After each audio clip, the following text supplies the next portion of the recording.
알아두면 사는데 도움되는 신기한 잡지식들 3화를 시작하겠습니다. 지금 소개해드린 정보는 살면서 언젠가는 한 번쯤 꼭 써볼 수 있는 정보들일 거예요. 다들 재밌게 봐주시고 이 정보들이 부디 도움이 되었으면 좋겠습니다. 첫 번째 꿀팁! 공용 비누는 써도 될까? 보통 공용 화장실에 항상 구비되어 있는 공용 비누, 많은 사람들이 사용하기에 더럽다는 인식이 있는데요. 물론 집에서 홀로 쓰는 비누보단 덜 위생적이겠지만 그냥 물로만 손을 씻고 나오는 것보다 공용 비누로 손을 세척하는 것이 세균을 훨씬 줄여줄 수 있다고 합니다. 겉으로 보기에 누가 사용한 흔적이 있어 오염돼 보일 수 있어요. 하지만 염기성을 띠는 비누엔 세균이 살기 어려우므로 실제로는 오염된 게 아니라고 할 수 있죠. 또한 질병이 있는 사람이 사용한 비누를 사용하더라도 문제가 없다고 해요. 물론 비누에 박테리아가 존재할 수 있다는 논문이 몇 개 있긴 하지만 비누의 효능면에선 전혀 떨어지지 않는다고 합니다. 오히려 공용 화장실에선 비누를 조심할 게 아닌 공용으로 설치된 핸드 드라이어를 조심하시는 게 중요하답니다. 핸드 드라이어를 사용 시 종이수건 등을 사용했을 때보다 세균을 최고 27배나 많이 발생시킨다는 연구 결과가 있거든요. 두 번째 꿀팁! 채소는 익히면 안 좋다? 보통 채소를 익힐 경우 안에 들어가 있는 각종 영양소가 파괴된다는 인식이 있죠. 물론 생으로 먹는 게 훨씬 좋은 채소가 있어요. 반면 익혀 먹는 게 훨씬 더 좋은 채소도 있답니다. 가열했을 때 더 좋은 채소는 지용성 영양소가 많은 종류들인데요. 당근, 호박, 마늘, 콩, 토마토, 가지, 시금치, 미나리 등을 들 수 있겠네요. 익히지 않고 생으로 먹으면 좋은 채소는 양배추, 브로콜리, 케일, 상추 등 열에 약한 영양소가 풍부하게 들어가 있는 채소라고 합니다. 채소는 마냥 익힌 게 안 좋다는 건 편견이었군요. 세 번째 꿀팁! 양파 썰 때 눈 매움 방지 방법. 양파를 썰 때 눈이 엄청나게 맵죠. 눈물이 막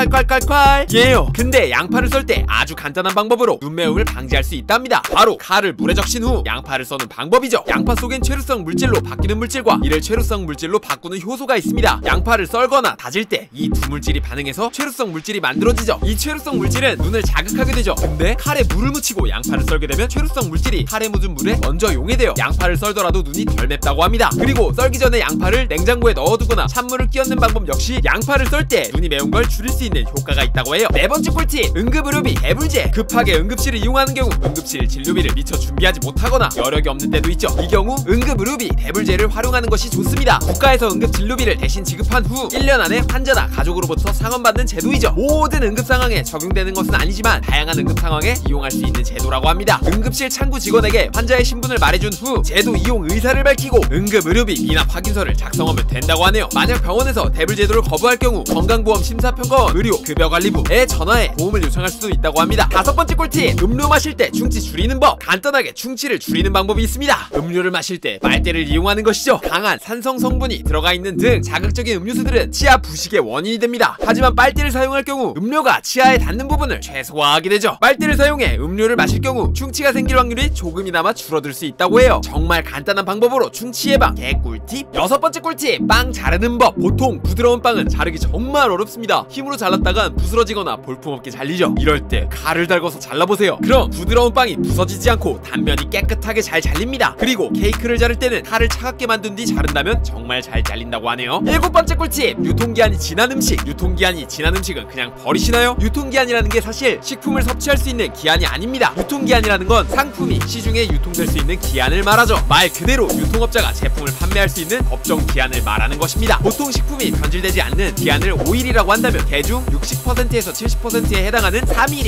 유통기한으로 정해진답니다. 유통기한이 3일이라면 유통기한이 끝난 뒤 2일이 지나기 전까지 그 음식을 먹어도 된다는 말이죠. 우리가 그간 유통기한으로 알고 있던 이 기간까지 먹어도 된다라는 개념은 소비기한이라고 해요. 각 소비되는 품목마다 이 소비기한이 조금씩 다르기에 며칠이 지나서까지 먹어도 된다고 말씀드리기는 어렵지만 유통기한이 지난 음식을 어느 정도까지 먹어도 된다는 건 참 신기하네요. 그리고 2023년부터는 유통기한과 함께 소비기한도 제품에 명시된다고 합니다. 오늘은 여기까지! 일상 속에서 써먹을 수 있는 꿀팁들을 수록해봤는데 다들 이 정보가 도움이 되었으면 좋겠어요. 앞으로 더 알찬 정보와 재미있고 유익한 정보를 더 많이 가져오겠습니다. 오늘도 영상 봐주셔서 감사드리고 더 열심히 활동하는 참알람이 되도록 하겠습니다. 그리고 2020년도 정말 고생 많이 하셨어요. 2021년도엔 정말 기쁜 일들만 가득하실 겁니다. 제가 정말 열심히 빌게요. 말찬님들 몹시 사랑합니다. 뿅!